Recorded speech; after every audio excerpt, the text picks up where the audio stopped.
Welcome to Block Time, a podcast produced by Riot Platforms, where we take a deep dive into topics relating to Bitcoin, Bitcoin mining, and the grid.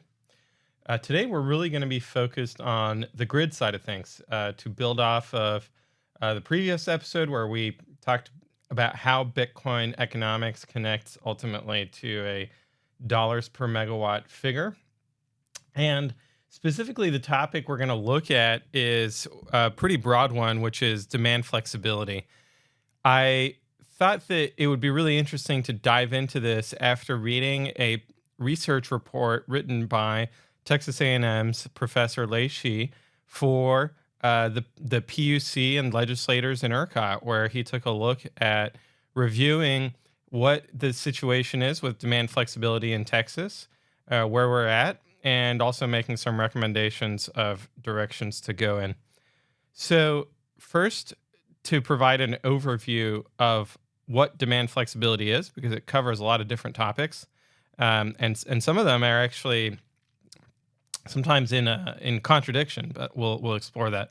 So starting at the top left here, we've got index price responsiveness, also known as economic curtailment. We'll dive into that. That's very relevant to Bitcoin mining. We've got ancillary services, emergency response service, 4CP, 4 coincident peaks. So those are on the left. In the middle, we've got and these are ones that are arguably a little bit less developed than the ones on the left, but could be further enhanced, as Professor Leishi's report suggests. So TDSP load management programs, demand response programs like smart thermostats, the aggregated distributed energy resource ADER program with virtual power plants. And last but not least is one that I thought was really interesting to see in the report, especially in its impact, was energy efficiency of things like adding more insulation in your attic.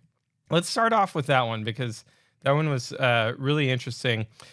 So when we think about energy efficiency, it's not about shifting the power consumption from one time period to another, or about turning off your AC at a particular time. Rather, it's about shifting your whole demand curve down so that you need to use your AC less because you've improved the efficiency of your household. So in the report, they put together different packages of improvements to energy efficiency that you could do in kind of your typical single family residence. And then they looked at what the impact would be of changing or improving the efficiency of all the homes in Texas. Now, the one that improved things the most essentially took more than 10 gigawatts of electricity consumption off of the peak. And so it shifted down the peak by 10 gigawatts, which is a tremendous amount. So it's things like adding attic insulation, sealing the homes better, and adding more insulation and more insulation after that, right? But also combined with whole home electrification. So they're also looking at what happens if we replace gas appliances, for example, with electric appliances, including heat pumps, which are often discussed as ways of improving energy efficiency. Something that's important to note that I was surprised by was that some combinations of these improvements can actually increase the peak in the winter, mainly because if you replace a gas furnace with an electric heat pump, that means that during the winter months, you're actually going to be using more electricity, and that's going to contribute to peak electricity use because you're shifting energy consumption from the gas system to the electrical system. And so that's something that policymakers also have to be aware of as they look at the recommendations and put together suggestions or mandatory energy efficiency requirements in building codes. There's an interesting question about whether these requirements or whether these changes should be required or not, right? Because they do come at an expense. It costs money to insulate buildings, especially if it's retrofitting old buildings, right, in renovations and whatnot. And left to their own devices, a retail consumer would look at, okay, what's the cost of insulation versus what's the monthly, add to my bill from being inefficient, right? So if it costs like $10 a month to be inefficient and it costs $100,000 to add insulation, a consumer might rationally decide to pay a little bit more every month for their electricity rather than doing a huge retrofit. Um, and part of the reason why they might do that is because they are not very price responsive because they are in a fixed rate electricity plan with a utility company. And so they're not actually seeing the full cost of having an inefficient house because it is essentially being hidden from them by the utility. This was a point that was raised in the report, which is that after what happened in Winter Storm Uri with a service called Griddy, it's no longer feasible or allowed. It's no longer permitted to have a electricity plan that just goes based on index, meaning that you are looking at the real-time cost of electricity, and that's what you will have to pay as a consumer. Instead, you are forced by statute to have a fixed rate plan where you're not really going to be exposed to the price changes.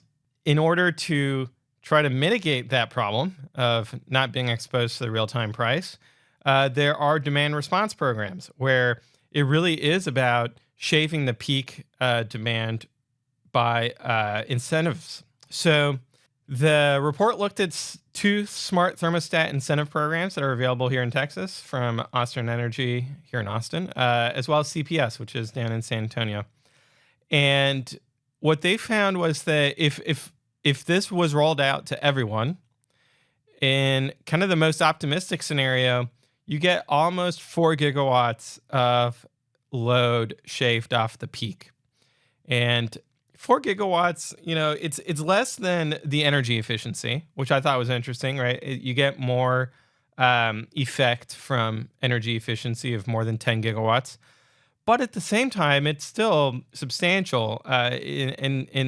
If we look at the total system consumption of 85 gigawatts, shaving 4 gigawatts off of that gets you down to like 81 gigawatts. And that means that you've got to build fewer power plants to meet that peak load. You've got to build fewer batteries to meet that demand. So it can have a significant effect. It also reduces how much transmission you have to build if you are able to shave that peak time. So I want to contrast the smart thermostat program with what happens with Bitcoin mining price responsiveness. So Bitcoin mining price responsiveness is this is very different because it is based on a real-time price of electricity, whereas the smart thermostat programs are really far more opaque and indirect in how they reward consumers. So with Bitcoin mining, it's not so much about rewarding Bitcoin miners for turning off, rather it's penalizing them for staying on. So when we look at this chart, you see here in black is the mining revenue. So it's around $100 per megawatt hour. And then in red, you have the price of electricity that this Bitcoin miner is going to pay. And when that price of electricity is greater, so when the red line is over the black line, then if the Bitcoin miner stays on, he is penalized. He has to pay a higher price of electricity than he is earning in revenue from Bitcoin mining. And so it's economically irrational for the Bitcoin miner to stay on during that peak time. This particular chart looks at August of 2023, which is really the period of greatest price volatility in recent memory. And I believe it was more than 25% of the time during this month that, or between 25 and 10% of the time that the red line was over the black line.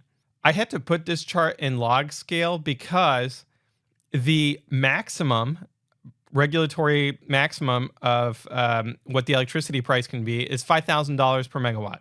So when we compare the break even for Bitcoin mining of around $100 per megawatt with $5,000 a megawatt, that's an order of magnitude difference. And so it's just a lot easier to see what is going on with the electricity price when we look at it on a log scale. And it really highlights that Bitcoin miners are turning off very early in the scarcity period. It's not like they're waiting for the top to turn off, right? They're actually turning off long before the peak is hit, and then they come back online after the peak has occurred. You can also see here that the price of electricity is far more volatile than the Bitcoin price or the Bitcoin mining revenue. It just is, it's like a heartbeat that in August of 2023 was beating on an almost daily basis. That in the evening, as the sun would set and the solar ramp would, remove, I believe it was 12 gigawatts last summer. This summer it's 20 gigawatts. That you have a massive increase in the price of electricity. So this is the price responsiveness that occurs in real time. It's far more dynamic than what we have with a smart thermostat, and I think that there's an argument to be made that retail should have the same exposure to the electricity price than Bitcoin miners do. It's just, it seems to have been politically unpopular because basically what Griddy did during Winter Storm Uri was charge retail a huge amount of money in order to heat their homes. And people kind of felt like they were being price gouged. So the reality is that the heating, right? So if it's freezing outside and you want to turn on your heater, your revenue is the utility of heat in your home, right? It's you consuming that heat. That's the value that you're getting. And when we think about that value, in many cases, it's probably far greater than the cost of electricity, even at $9,000 a megawatt, right? Because as a consumer, you're basically saying, I want to heat my home at basically any price. And I'm willing to, make sacrifices to get that. Maybe I'll have to drink fewer lattes from Starbucks or something. But it really reflects the fact that people value energy and they value warmth and in the winter and then cooling in the summer a tremendous amount. And so that's kind of the limit on these smart thermostat programs, is that people really want to get the outcome of having a comfortable home. And so I think that when people talk about retail consumers should have the same access to demand response programs as Bitcoin miners do, I think that might make sense in a vacuum. But when we look at actual human behavior, the reality is that they don't want to be penalized for heating their homes. And they would much rather, I think they would much rather be rewarded for adding insulation to their home and making it more energy efficient through efficiency programs than through smart thermostat programs. Okay, so next slide is looking at, and this is actually something that came out yesterday from the EIA, the Energy Information Administration. So they actually have ways of gathering data legally by going to the grid operator and looking up publicly available information in order to take a look at how much electricity Bitcoin mining is consuming in Texas. And they found that it's actually going to be more than 10% of the kilowatt hours in 2025 will be going to Bitcoin mining here in Texas. So you've got a massive, 10% of the grid essentially being responsive to real-time prices is going to help provide a cushion for essentially being able to shave those peaks while also filling the valleys, right? If we look at the underutilization in the system, it's substantial, and that we can better monetize energy assets by having Bitcoin miners turning on off peak. I really liked the EIA's article on this topic that came out on October 3rd. Did highlight that Bitcoin miners are price responsive and that they are large flexible loads. So I think that even from a policy making perspective at the federal level, there's greater and greater understanding of the value that Bitcoin mining has for the grid. The next topic, once we get past price responsiveness and that kind of demand flexibility, we have to talk about ancillary services. So this chart here is from ERCOT that shows the performance of the large flexible loads during the April 8th solar eclipse.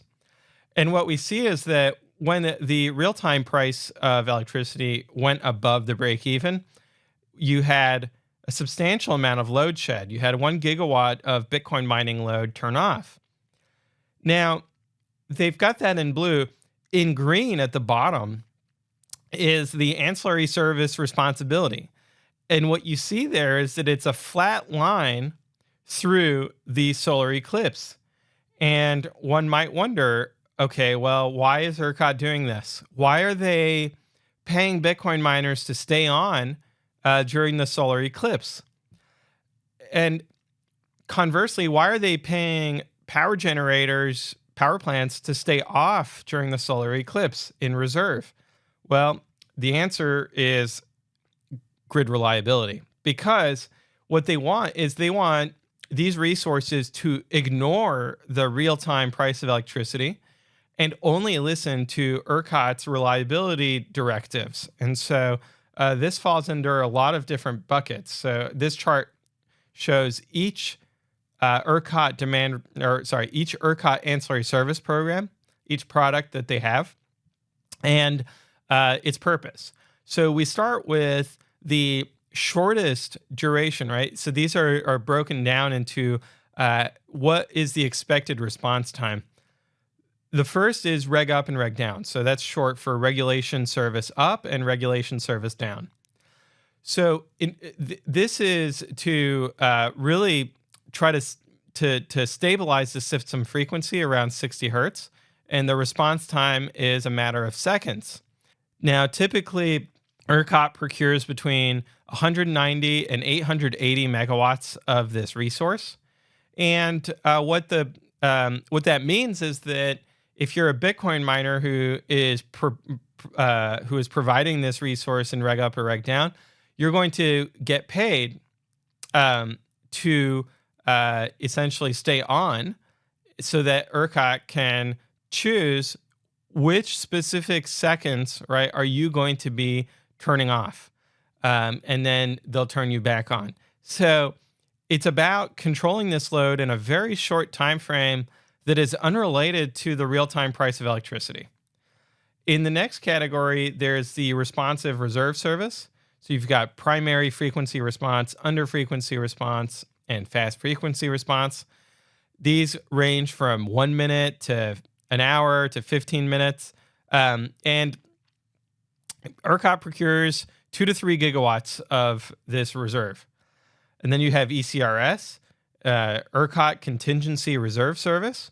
This is usually deployed when there's a very fast solar ramp. And so it answers controls within 10 minutes.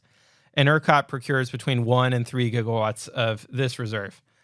Last but not least, you have non-spin reserve service. And this ERCOT procures between 2 and 3 gigawatts of. It can respond within 30 minutes and last up to 4 hours. So all of these reserves are procured in the day-ahead market. And when it's a load, ERCOT is paying to keep that load on. And when it's a generator, ERCOT's paying to keep that generator off. And it's by maintaining those reserves that ERCOT can achieve its reliability mandate. Without those reserves, you would get into problems. So let's talk about the problems.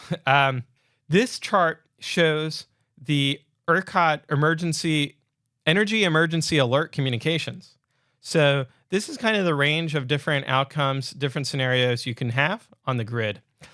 Hopefully, we're always in normal conditions. Okay, so this is where ERCOT has ample reserves, right? So I talked about the reserves, but I didn't talk about the energy market. So you have the reserves that ERCOT procures, and that's on top of the energy market, where essentially that's the if you've got 80 gigawatts of demand, ERCOT will make sure that there's 80 gigawatts of supply lined up, right? Scheduled out to provide electricity. And so that's where demand is paying generation, right? Loads are paying generators to stay on.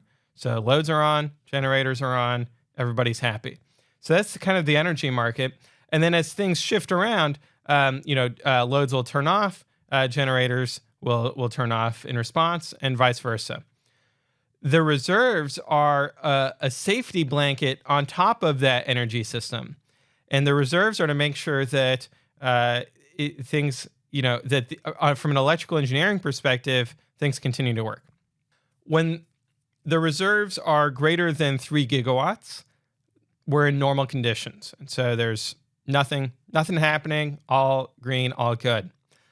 Now, as reserves get a little tighter, you might see ERCOT announce a conservation alert. And that's where they'll send a text message to everyone and say, hey, maybe back off on your air conditioning a little bit. Things could be a little bit tight. And then you have control room advisory, control room watch as you go below 3 gigawatts of reserves, and then 2.5 gigawatts of reserve. And then once you're below 2.3 gigawatts, you go into EEA1. So this is an energy emergency alert. And that's where you need to really start reaching out to folks, telling them to turn on generators, turn off loads. You also start to see emergency response service, ERS. So ERS is one of the demand flexibility programs here in Texas. So ERS starts getting deployed, and then you have EEA2. And so once you started getting into EEAs, this is where the grid operator is really smashing the button on deploying reserves and essentially taking resources out of reserve and deploying them onto the grid. So that means that for Bitcoin miners, they would be telling Bitcoin miners to turn off. And I want to emphasize here, they're not paying the Bitcoin miners to turn off in this scenario. In fact, when they tell a Bitcoin miner to turn off that's in reserve in ancillary services, they're doing it under threat of penalty of saying, if you don't turn off right now, you're going to have to pay fines and you might get kicked out of ancillary services. So there are, this is the stick situation. But the Bitcoin miner has voluntarily entered into the stick situation, right? Meaning that the day before, the Bitcoin miner was competing to be in ancillary services to get paid to stay on. And then when an EEA happens, it's not like the grid operator or the Bitcoin miner was expecting an EEA to happen. They certainly don't want it to happen. But when they get into that situation, it is very much one of all hands on deck and punitive rather than rewarding Bitcoin miners.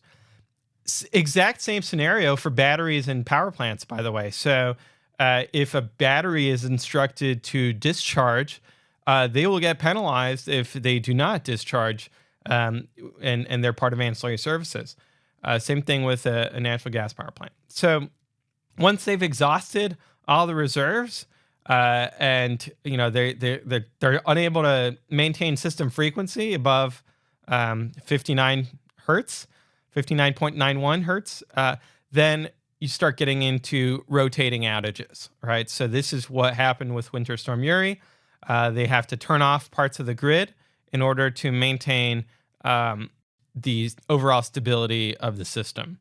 This shows that, this is why we have reserves, is so that they are available there as a cushion for ERCOT to release into the system when things are tight. And it really is about maintaining system frequency rather than trying to target a price of electricity.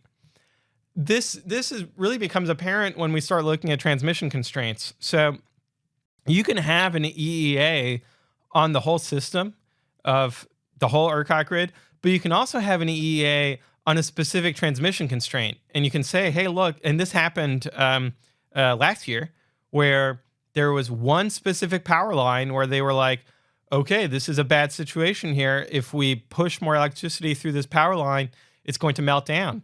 And so we have to find ways to curtail load or to increase generation on one side or the other of the line, regardless of what the electricity price is, right? Because now you're having to deal with an electrical engineering constraint. It's not an economic constraint.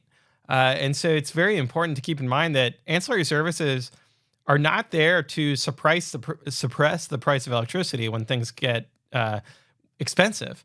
They are there to respond to engineering challenges. Okay, next demand response program I want to dive into is called 4 Coincident Peaks, 4CP. So this program is really about modifying transmission costs to try to better reflect who is causing the need for incremental additional transmission investments. And so they look at who was consuming the most electricity at specific periods of time, at the peak times, in fact, in June, July, August, September, right? During those hot summer months, at the peak time, who was consuming the most electricity. And if you are not consuming electricity at those peak times, then you get your demand charges reduced. So on your electricity bill, you've got 2 kinds of charges. You've got energy charges, which is how much electricity in total did you consume throughout that month, for example. And then you have demand charges of, okay, what was at the peak times, how much electricity were you consuming? Because those demand charges go towards the transmission and distribution system, whereas the energy charges go to generators. And so there are 2 different sources of cost going to 2 different participants in the system. 4CP allows you to reduce your demand charges by not being on during those peak times. And it's something that, it can be hard to guess sometimes what the peak time is. And so you've got 4CP alerts that will say, hey, this might be the peak. We won't know until after the fact. But if you want to participate in the 4CP program, then you should turn off your load during this time. And then what we see here in these charts is looking at 2022, what was the effect, this is from grid status, of 4CP. And what we see is that the peak time is actually not with the peak electricity price. So the peak time generally happens before the peak electricity price. And that's because 4CP does not include solar and wind, meaning that it's a total load. It's not a net load. Net load will subtract out solar and wind. And net load is typically what you would look at to get some indication of where the electricity price might be. In the report that Professor Leishi wrote, he suggested to look at, that there are 2 other methodologies that are out there. One is to look at net 4CP, and the other is to look at 6CP, or you could even, people have said 12CP, of looking at more months than just the summer months, because you can actually have peaks happen outside of the summer months. For example, in winter, but also in outage season when natural gas plants are in maintenance mode. Sometimes you can have a surprising demand spike. So that's 4CP. Now we're going to shift gears here because away from kind of just purely looking at demand flexibility, because we also want to look at how does the grid interact with neighboring grids. So you'll hear people say that Texas ERCOT, the grid should be joining the national grid, is what they'll say. And then, it's a really interesting question because when we look at a map of North America, there's not a national grid. There's actually lots of different grids. And what these show, you might hear them referred to as interconnections, but it's really about what system frequency are they on, right? So Texas is on its 60 hertz. And these other interconnects, they might be at 60 hertz as well. That is 60 cycles per second, but they might not necessarily be in tune with each other, right? So they might not be at the same 60 hertz. And getting these grids to connect is really about saying, hey, let's have this alternating current all on 60 hertz across the whole continent, which is kind of an engineering challenge that has been tried in the past. So they did actually get the whole United States to the same 60 hertz once in the past. It was found to be too expensive, and so they stopped doing that. I don't think that when people talk about ERCOT joining the national grid, I don't think they necessarily know what they're talking about. I think that they're usually what they want to talk about is that they, for whatever reason, they want ERCOT to be subject to federal regulatory oversight. It might be related to other policy situations that might be environmentally related, carbon emissions or other topics like that. But I don't think that there's a real reliability argument for connecting all of these different interconnects into one giant mega grid. Because at the end of the day, you're still going to have constraints. You're still going to have ancillary services and demand response and all the rest. Now, the way that Texas is connected to other grids is not through alternating current of maintaining the same 60 hertz, but rather through direct current DC ties. So there's currently 4 of them. 2 of them are with Mexico. One is with Oklahoma, and the other is with the eastern part of Texas that is technically not in the ERCOT region. So ERCOT does not cover the whole state of Texas. There's parts of Texas that are actually parts of other interconnects, interestingly enough. Now, a piece of news that came out recently that I thought was interesting was that they have approved a new DC tie called Southern Spirit that will cross from Texas through Louisiana to Mississippi. And so this will help export electricity from Texas to other southern states.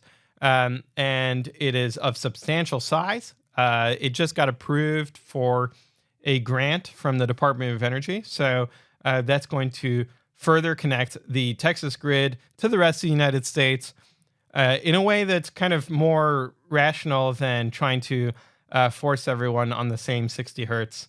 Instead, let's build some high voltage direct current and get electricity moving to other states through that methodology. This is particularly good for solar because when we think about the solar ramp, if you move things west or east, now you have a different solar ramp because, right, the sun is setting gradually over the United States. And so you can kind of smooth out the solar ramp by having better transmission between states going east and west. All right, so that's it for today. We took a deep dive into demand flexibility, looked at some of the transmission implications and how ERCOT operates the grid. Hope you found it interesting. There's lots of different moving parts.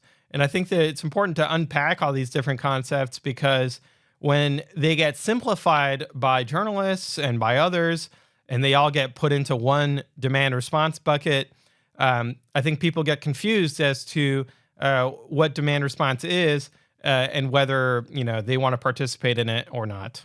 So hopefully you found it enlightening. Leave a 5-star review for the podcast, share, subscribe, and let us know if you have any questions. We'd be happy to dive into them in the next episode. Cheers.